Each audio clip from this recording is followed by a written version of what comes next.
Edmonton got the first two games. Vegas got the last game on the road. The road team has won every game so far in that one as well. Uh, in that series, I'm cheering for the Meteor.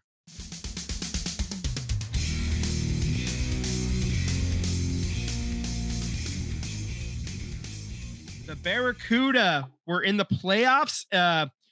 They end up losing their series against the Colorado Eagles. They drop game 3 in overtime 3-2. And then game 4, Colorado gets the win 3-1. So that's a little bit unfortunate. The Barracuda just a lot of players were injured as well. So it wasn't terribly surprising that they ended up losing. But if they could have had McMadoll in there and a couple of other guys, that would have been possibly a game changer, So they should have sent Macklin Celebrini down. He's he's a little preoccupied because Macklin. We'll get into that in just a second. That's a little teaser for you. If you hold on for about 2 or 3 minutes, we'll get to that. But just one last thing. Note from the Sharks down on the farm. They are hosting a draft watch party on the 27th of June at the Tank. They will be picking second. Tickets are free for that event. So as long as tickets are still available. I know you guys put out an amazing short, by the way. And if you want to watch that short, please like and subscribe, go on YouTube and check out our channel there, boys and girls. You guys put out an amazing short on the draft picks. I unfortunately had a really bad migraine. I wasn't going to be able to watch with you guys. But you know what? I agree with some of your points onto it. There's a good chance that the Islanders are going to Islander this. And, it's a non-0% chance. That's all I'm saying. Yeah. There's a non-0% chance they go full Islanders. And it's a good chance that we end up with that defensive man anyways. So Schaefer, yeah. I'm not gonna be mad at either way if it's Schaefer. I mean, obviously I think with Schaefer, with Schaefer, yes, he's going to start, but there's probably a good chance that it's going to take him 2-3 years to really develop into what he could potentially be. But he's also good enough to do that development up at the NHL level, I think, too. Right. So, and that'll be good as long as it's not too as long as he's able to learn quickly, But yeah. Yeah, and again, Misa's another pick where I think he could play right now, given that the situation. If you get one or the other, I mean, yeah, it's truly you're fine. You're fine. I'd prefer the defenseman because it seems like that's the consensus number one, and it's a position of need. So it seems like that'd be great. But at the end of the day, if you add, I don't want to say a Hall of Fame player, but like a really good player with the already really good players you have, and they're on the big team, that's a huge win. That's a person that you don't need to go out and get in free agency or trade or do whatever. And this team needs scoring. They need more scoring, just as much as they need a goalie. Yeah, well, like we always say, a goalie is a dime and a dozen. So you could have one that is absolute garbage for you, and then they go to Vegas and win a World Cup. But not that I'm sour about that. I mean, a Stanley Cup. Yeah. Now, I will say the Islanders. I mean, there's a good chance that they may not take defensemen because Noah Dobson's there and Tony DeAngelo's there. I mean, those are really stout defensemen for the Islanders, and there's a good chance that they may go with Misa.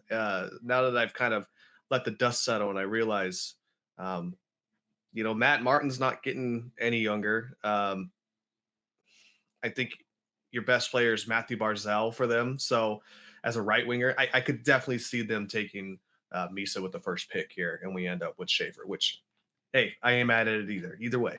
Right. Oh, right. So now let's turn to the Stanley Cup date. And so the game that's happening right now is Washington and Carolina. Carolina leads that series 2-1. Carolina leads this game 2-0 right now. So Washington, after having a hell of a season, Alex Ovechkin getting the setting the career goals record, he could be bounced in the second round. if they don't find a way to come back into this series. Right now, the other side of the Eastern Conference, Toronto and Florida, they're tied 2 games apiece, and both teams have held home. That series, I mean, you want to talk about chippiness. That series has had every player wanting to murder each other. So it's I mean, Florida is full of a bunch of rats, and Toronto is just, it's fun to hate them too, because it's always funny when Toronto loses, because it's that one Geico commercial where there's the dollar on the fishing line. Oh, almost got it. Almost had a dollar there. So it'll be funny when Toronto eventually loses, because they always find a new way and a new interesting and unique way to lose. That being said, I think it might hurt. If they actually move on to the Eastern Conference Finals and then lose to Carolina or Washington, or hell, God forbid, if they make the Stanley Cup Final and then lose, the suicide watch we'd have to call on Toronto. Oh my goodness, because they are going to lose at some point. That's going to happen. We're only a couple years away from Toronto falling off of the cup, and that because they replace the rings as they get as they go. And if that happens, they'll be the first original 6 team to not be on the cup, because every other original 6 team has won a cup since the 60s. So they're the only ones that have not yet. That have not won since the 60s, at least once. So in the Western Conference, Dallas is up 2-1 on Winnipeg. Winnipeg was the President's Trophy winners. They barely squeaked by out of that first round series, and they're in trouble because Mikko Rantanen is alive and kicking and scoring hat tricks left and right like crazy. So and then Edmonton leads Vancouver. Not Vancouver, Vegas Golden Knights. I was like, Vancouver? I didn't know they made it. Edmonton over Vegas Golden Knights, 2-1. Let's see. So Edmonton got the first 2 games. Vegas got the last game on the road. The road team has won every game so far in that one as well. In that series, I'm cheering for the Meteor. I can't cheer for Corey Perry. I will not do it. I can't cheer for Vegas.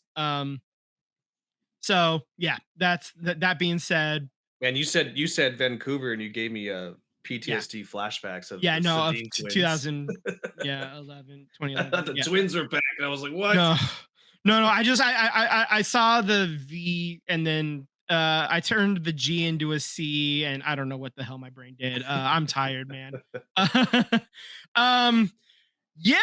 So back to the list. Let's see. The Anaheim Ducks are hiring Joel Quenneville as their next head coach. Holy retreads, Batman. That's the NHL more than any other league. They just had there's 32 head coaching spots, and there's about 37 guys, and they just keep rotating them all in and out. Joel Quenneville was the head coach of Florida before Florida started going on this crazy good run.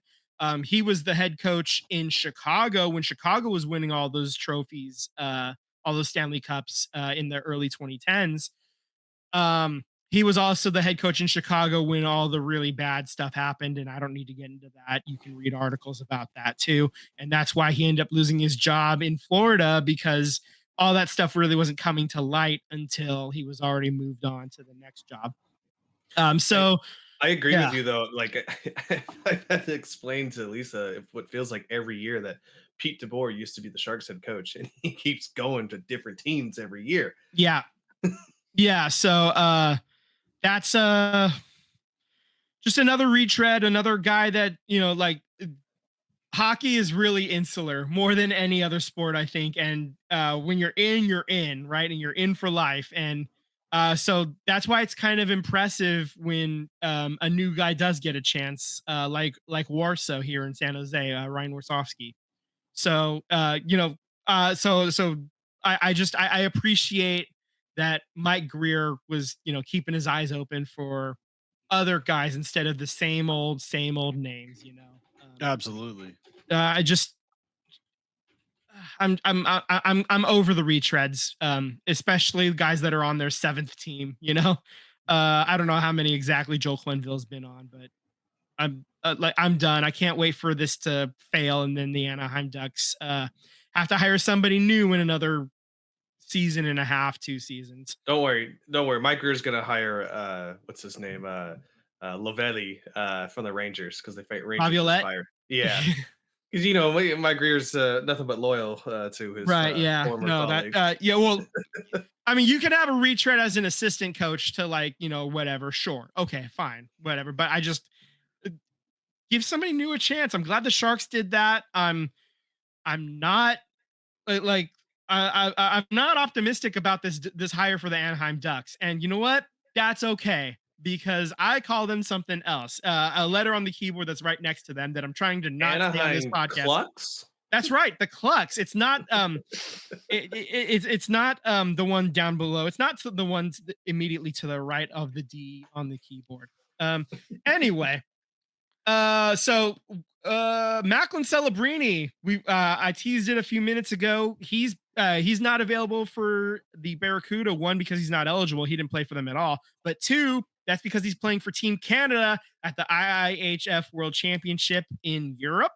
He gets his first goal in the about 5 minutes into the third period. He rips home a shot from the left dot, and it was a beaut, man. It looked good, and he's having fun on TikTok too. Like him and Will Smith are like saying hi to each other because Will Smith is there playing for Team USA, and they're just like, hey friend, hey,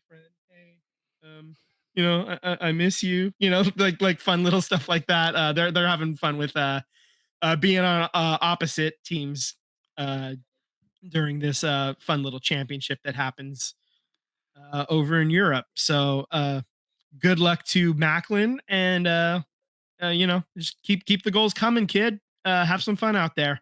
One last thing that I wanted to talk about for hockey, and that's the Utah Hockey Club is now officially the Utah Mammoth, and they did release their jerseys.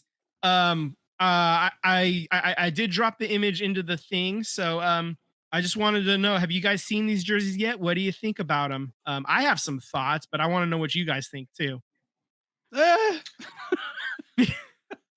I'll tell you what I like is I like that they kept the color scheme. I like for the road jersey how it still says Utah, so that almost in a way it lets the this first season those jerseys are still useful and still like able to be worn. Like if you just brought over the same color scheme from Arizona, like the Pachinko whatever, Yeah. if they had done that, then obviously these would be totally different and it'll just be like some weird oddity. But because they matched the color scheme with this one, they're able to fans can be like, how yeah, I bought them.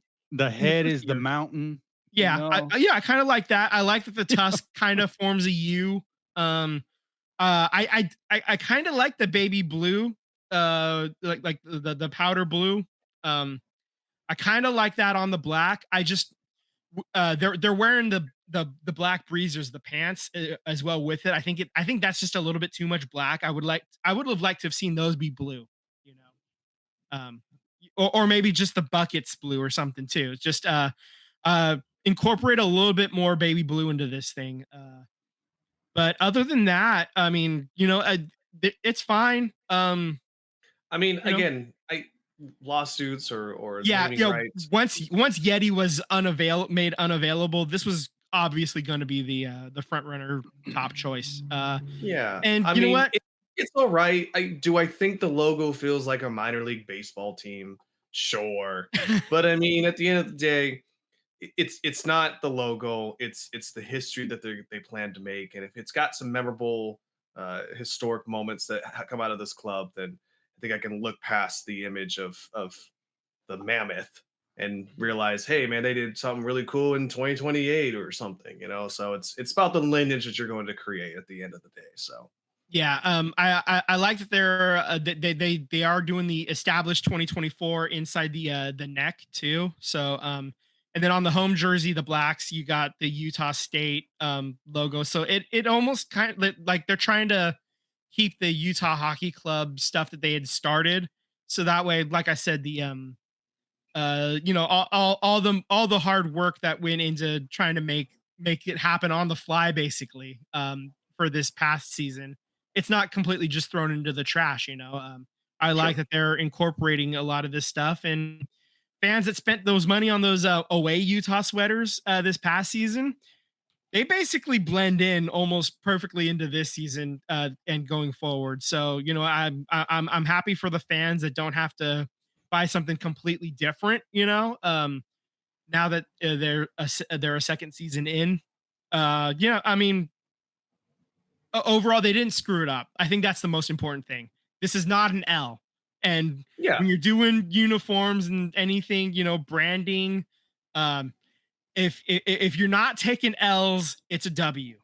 You know, you can look at Boss Nation FC for the NWSL and how terrible that was. You know, that rollout was, and how they had to scrap the entire damn thing, just throw it in the trash and start over. They're not going to have to start Well, over with the Utah Mammoth. I'd say So that's good. it's certainly not the worst. I've seen Absolutely. worse. Like Absolutely. some of these MLB City Connect jerseys, Giants, Yeah, are those pretty those are terrible. horrible. You know, Yeah. they're pretty Horrible. bad. Yeah, So, truly. The Uh, Giants always have the worst ones. Like yeah. out of Yeah. the City Connects, those are like don't you know like they got a classic jersey with the cream, you know, the off white. You Yeah, got the gray. I don't see the Yankees having any City Connect jerseys. Don't You know? don't mess with it. Yeah. You don't need it. The Giants are a brand that doesn't need it. You messed it up. Yeah. And I mean, fans might fight us on that. It doesn't matter that like those like orange jersey, like the fading into the mist, into the fog jerseys, like they had a really good record in those jerseys. Doesn't change the fact that they're heinous. You know, I'm sorry. Exactly. You know They what's don't what look I'm, good. You know They, what's what I'm they thinking? make Fire, like absolute fire, is the Chicago White Sox. I know they may be a dog shit team, but their new City Connect jerseys, where they're embracing the Chicago Bulls, I think that's a great one. I love no. I mean, Reinsdorf was due for a W at some point, right? I mean, What'd you say the other day, Vince? A broken clock is right twice a day. broken clocks and whatnot. Yeah, that's usually the phrase that I go with. You know, just broken clocks and whatnot. You know, yeah, broken clocks are right twice a day. So every now and then he stumbles ass first into something that works. So glad that the White Sox can have something nice. You know, I mean, to be fair, there's not many nice things fair, happening. For I them. like their jersey because it reminds me of their better team, which was the Bulls.